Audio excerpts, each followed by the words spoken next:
ವಫ್ ಕಾನೂನಿನ ಬಗ್ಗೆ ಜನರಲ್ಲಿ ಒಂದು ತಪ್ಪು ಮಾಹಿತಿಯನ್ನು ನೀಡಲಾಗುತ್ತದೆ. ವಫ್ ಕಾನೂನು ಇದು ಮುಸಲ್ಮಾನರಿಗೆ ಅತಿ ವಿರುದ್ಧವಾದಂಥ ಕಾನೂನು. ಅದು ಏನಂದರೆ ಧಾರ್ಮಿಕವಾದಂಥ ಸ್ವಾತಂತ್ರ್ಯ ಆರ್ಟಿಕಲ್ 25 ಮತ್ತು 26 ಇದು ಉಲ್ಲಂಘನೆ ಆಗಿದೆ. ಅದಕ್ಕೆ ತಾವು ನೋಡಿರಬೇಕು, ಜಸ್ಟಿಸ್ ಅವರಿಗೆ ಆಲ್ರೆಡಿ ಕ್ವಶನ್ ಕೇಳಿದ್ದಾರೆ, ಮತ್ತು ನಮ್ಮ ಜಸ್ಟ್ ಒಳಗೆ ಬೇರೆಯವರನ್ನು ಯಾಕೆ ಇನ್ವಾಲ್ವ್ ಮಾಡ್ತಾ ಇದ್ದಾರೆ ಅನ್ನೋದು ಸಹ ಇದು ಒಂದು ಪ್ರಶ್ನೆ ಇದೆ. ಇದಕ್ಕೂ ಮುಸಲ್ಮಾನರ ತದ್ವಿಧವಾದಂಥ ಇದೊಂದು ಕಾನೂನು ಈ ಸರ್ಕಾರವನ್ನು ತಂದಿದೆ. ಇದರ ಉದ್ದೇಶ ಏನಂದರೆ ವಕ್ಫ್ ಆಸ್ತಿ ಸಾಕಷ್ಟು ಗೌರ್ಮೆಂಟ್ ಆಲ್ರೆಡಿ ಅಕ್ಯುಪೈ ಮಾಡಿದೆ, ಅದನ್ನು ಹೇಗಾದರೂ ಮಾಡಿ ಅದನ್ನು ವಶಪಡಿಸಿಕೊಳ್ಳಬೇಕು ಅನ್ನೋ ಉದ್ದೇಶದಿಂದ ಮಾಡಲಾಗಿದೆ. ಇದರಿಂದ ಈ ಸಂವಿಧಾನಿಕವಾದಂಥ ಒಂದು ರ್ಯಾಲಿಯನ್ನು ಈ ಗುಲ್ಬರ್ಗಾ ಡಿಸ್ಟಿಕ್ನಿಂದ ತೆಗಿತಾ ಇದ್ದೀವಿ. ಇದು ಶಾಂತಿಯುತವಾದಂಥ ರ್ಯಾಲಿ. ಎಲ್ಲಿವರೆಗೆ ಈ ಕಾನೂನನ್ನು ವಾಪಸ್ ತೆಗೆದುಕೊಳ್ಳುವುದಿಲ್ಲವೋ ಅಲ್ಲಿವರೆಗೆ ಈ ನಮ್ಮ ಹೋರಾಟ ಶಾಂತಿಯುತವಾದ ಹೋರಾಟವನ್ನು ನಾವು ಮುಂದುವರಿಸುತ್ತೇವೆ.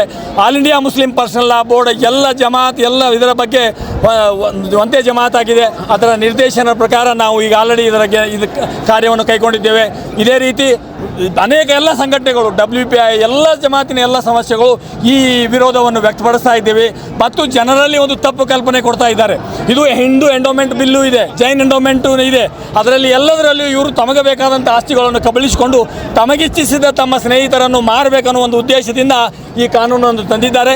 ಅದಕ್ಕೆ ಈ ಕಾನೂನನ್ನು ನಾವು ಯಾವ ರೀತಿಯೂ ಇದನ್ನು ತಿರಸ್ಕಾರ ಮಾಡುವುದಿಲ್ಲ.